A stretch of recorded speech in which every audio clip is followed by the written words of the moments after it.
Pauta número 12, relatoria do desembargador federal Luiz Alberto Azevedo Orvalli, sustentação oral, Dr. Douglas Alexandre da Silva.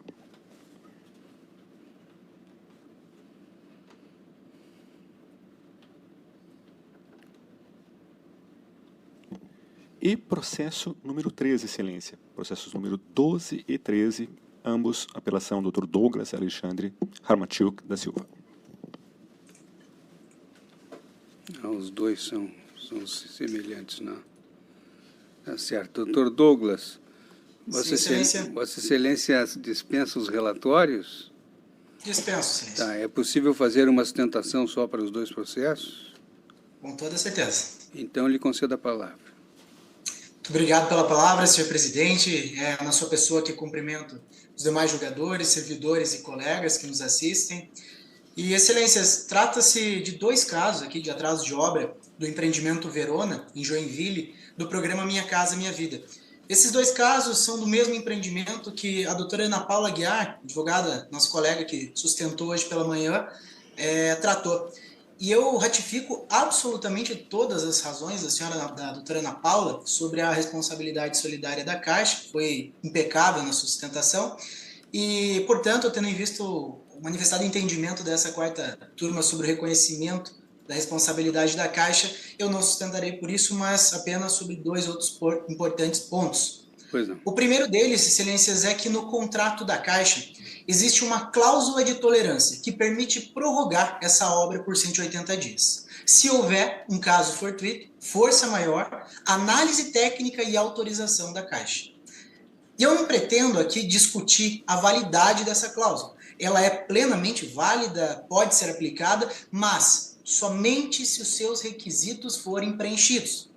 E o que eu quero dizer é que a cláusula não pode ser aplicada de forma automática e restrita. Afinal, as condicionantes para essa prorrogação de prazo não foram cumpridas.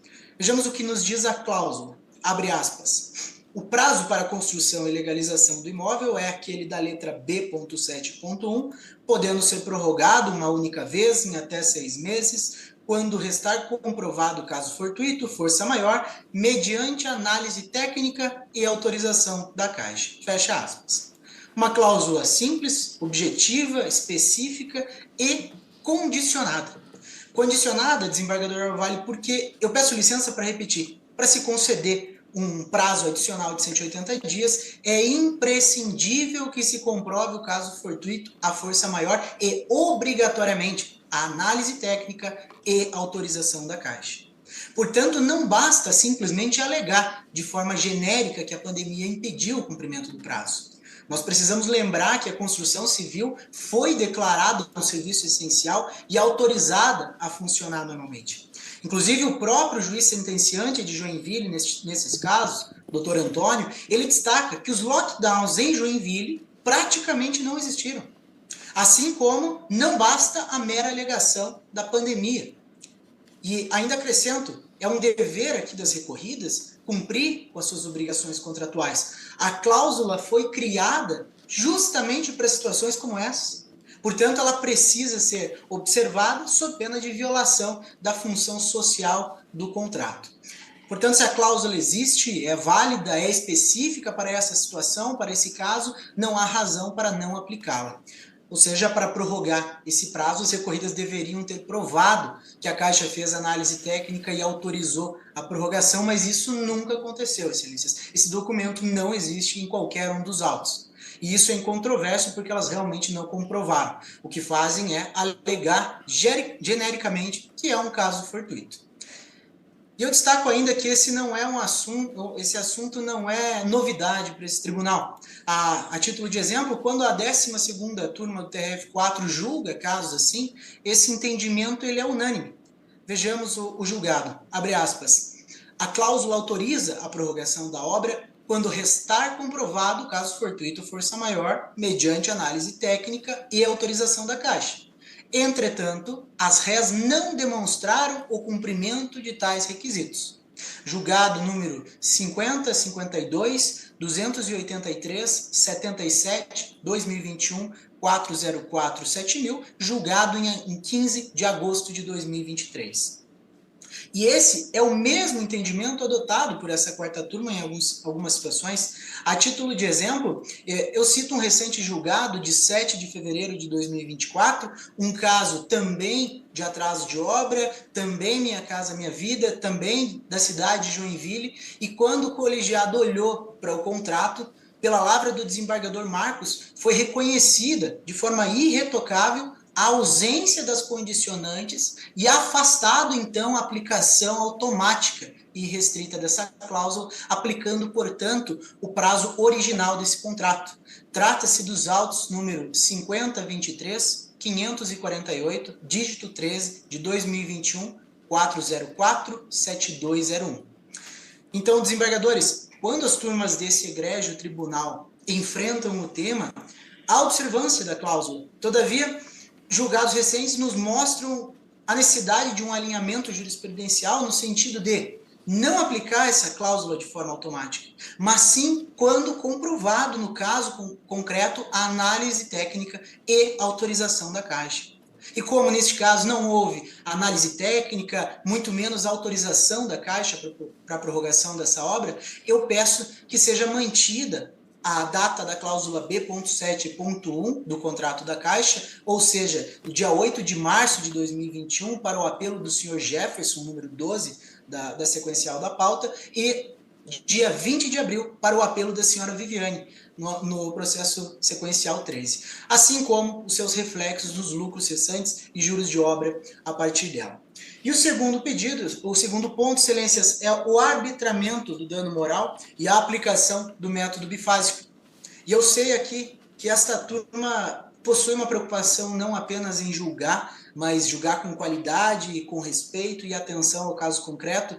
Acompanhei desde cedo a sessão e pude constatar isso na prática.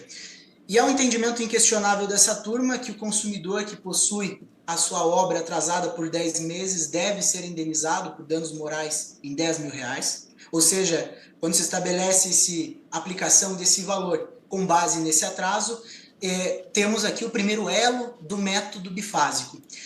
Mas eu não estou aqui para falar do primeiro, mas sim do segundo elo do método bifásico, que é justamente a análise das peculiaridades que levam esse valor a ser majorado. Ou seja, a análise da junção da valorização das circunstâncias do caso com o interesse jurídico do lesado. E uma das particularidades desse método é justamente o tempo de atraso. Em ambos os casos, desembargadores, a promessa de entrega contratual, como disse há pouco, é dia 8 de março de 2021 para o primeiro apelo e dia 20 de abril de 2021 para o segundo apelo. E hoje, no dia 10 de abril de 2024, esses dois consumidores estão sem o sonho da casa própria há 3 anos, 1 mês e 2 dias. O que agrava a situação, desembargador Marcos, é que com a falência da construtora Citar, com a inércia da Caixa por tanto tempo, esse imóvel está completamente abandonado. Sem os vidros, sem as portas, com os muros e paredes derrubadas, o mato tomou conta do imóvel, e esse imóvel é constantemente invadido por vândalos, e certamente essa situação demorará mais 2 ou talvez 3 anos para ser entregue. E devido a essas situações, o judiciário deve voltar seus olhos ainda mais para a aplicação do método bifásico do dano moral, para que quanto maior seja o atraso dessa obra, equivalente seja a sua reparação. Isso porque, se o dano que um consumidor sofre com o atraso de 10 meses por si só já é significativo, o dano por um atraso de 3 anos é muito maior. E essa análise já vem sendo feita por esse tribunal, e para isso eu trago o exemplo de 2 julgamentos recentes, da 12ª turma do TRF4, um de setembro de 2023 e outro de novembro de 2023, nos quais eu mesmo tive a oportunidade de levar essa matéria até o tribunal e sustentar oralmente sobre a aplicação do método bifásico. Tratam-se dos autos números 5024, 139, dígito 93, de 2021, 404-7000, julgado em 20 de novembro de 2023, assim como os autos números 50, 63, 738, dígito 39, 2021, 404-7000, julgado aqui em 28 de setembro de 2023. E esses julgados, eles majoraram o dano moral da seguinte forma, abre aspas, Tendo em vista as especificidades do caso, entendo que seja o caso de aumentar excepcionalmente o valor dos danos morais para R$20 mil, diante do atraso de mais de 3 anos que acarretou os transtornos descritos na inicial. Fecha aspas. Portanto, adotando essa análise objetiva do método bifásico, o judiciário ele vai assegurar não apenas a uniformidade das decisões, mas também uma resposta proporcional aos danos e a segurança jurídica para a sociedade. É, sim, muito importante reconhecer que o programa Minha Casa Minha Vida possui um papel crucial na vida de milhares de consumidores, pois lhe dá uma habitação digna, mas igualmente importante reconhecer, excelências, que projetos não concluídos como esse lesam ainda mais o consumidor hipossuficiente que busca o sonho da casa própria. Enquanto eu ouvi atentamente as sustentações pela manhã, me chamou muita atenção do colega, o Dr. Maurício, que também sustentou sobre a situação calamitosa dos imóveis Minha Casa Minha Vida, seja por atraso, seja por vícios construtivos, e ele nos disse aqui na tribuna que não é porque o consumidor adquiriu um imóvel através do auxílio do governo que ele não merece uma moradia digna. E a dignidade, excelências, ela está diretamente vinculada também ao prazo de entrega desse imóvel. Isso faz com que seja imprescindível a aplicação do método bifásico do dano moral. Ou seja, se para um atraso de 10 meses é justificada uma indenização por R$10 mil, que para 2 anos seja R$15 mil, e para que 3 anos de atraso, como é o caso, seja arbitrado R$20 mil. Afinal de contas, o dano é proporcional. Portanto, desembargadores, o que trago para essa tribuna hoje são provas incontestáveis do atraso e também a oportunidade de vossas excelências aplicarem o método bifásico para o presente caso em razão de um atraso superior a 3 anos e que certamente demorará ainda mais para ser concluído.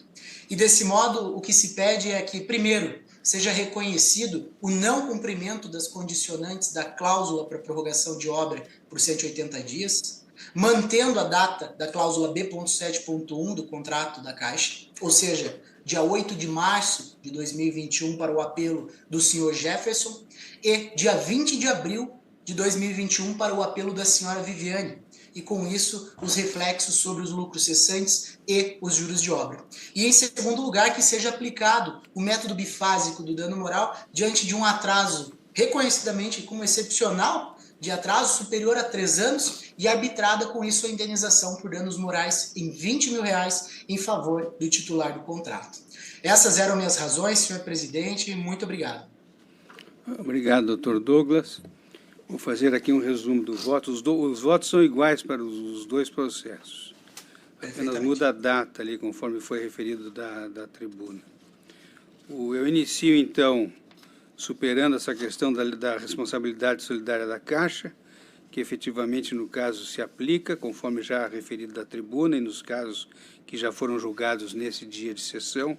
Então, a Caixa responde solidariamente com a construtora. Quanto a isso, não há nenhuma dúvida. Com relação ao caso fortuito e força maior, não restou efetivamente comprovada a ocorrência de caso fortuito ou força maior, e nem tampouco autorização da instituição financeira. Não há qualquer justificativa contratual para o atraso na entrega da obra. Então, também afasta essa cláusula.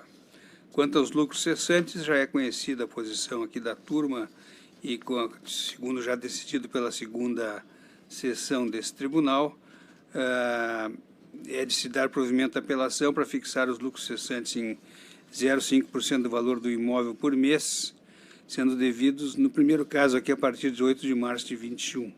E no segundo caso, teríamos que ver a data ali, não é? Juros de obra, a parte autora postura a devolução dos valores pagos a título de juros de obra, desde a data do imóvel deveria ter sido entregue até a efetiva entrega aos apelantes. Não deve ser cobrados após expirado o prazo estipulado para a conclusão do empreendimento imobiliário, ainda que esse não tenha sido entregue no prazo. Por essas razões, a instituição financeira e a construtora devem ser solidariamente condenadas à devolução dos valores cobrados de forma indevida a título de juros de obra após o término do prazo contratual estabelecido para o término da obra e entrega da construção. Então, devem ser ressarcidos os juros de obra efetivamente adimplidos. Indenização por danos morais, eu, conforme jurisprudência iterativa da turma, estou fixando como casos análogos o valor de R$10.000. Mas eu me convenci pela sustentação oral. Realmente, eu acho que aqui nós temos que fazer um distinguish, porque o atraso é de 3 anos e meio, então eu vou aceitar a ponderação do ilustre advogado e alterar o voto para subir a indenização para R$20.000, excepcionalmente nesses 2 casos. Então, será feita essa retificação do voto. A apelação da construtora, da aplicação da cláusula penal, foi afastada no tópico referente aos lucros cessantes. Então, a conclusão é de que a sentença deve ser parcialmente reformada para reconhecer a responsabilidade solidária entre a Caixa e a CITAH na condenação dos lucros cessantes, juros de obra e danos morais, 0,5% do valor do imóvel, a partir das datas fixadas aqui no voto, condenar as demandadas ressarcidas os juros de obra efetivamente adimplidos pela parte autora e fixar a indenização por R$20.000 de forma solidária. Então, eu voto por dar parcial provimento às apelações com essa alteração que agora referi, para os 2 processos. Como vota o desembargador Marcos? Eu acompanho, inclusive, com relação à alteração. A Excelência tem toda a razão. Esse caso se diferencia dos outros que nós já julgamos. Acompanho, Vossa Excelência. Doutor Sérgio? Acompanhe. Acompanha, pois não. Processo pauta número 12 e 13. A 4ª turma decidiu por unanimidade dar parcial provimento às apelações.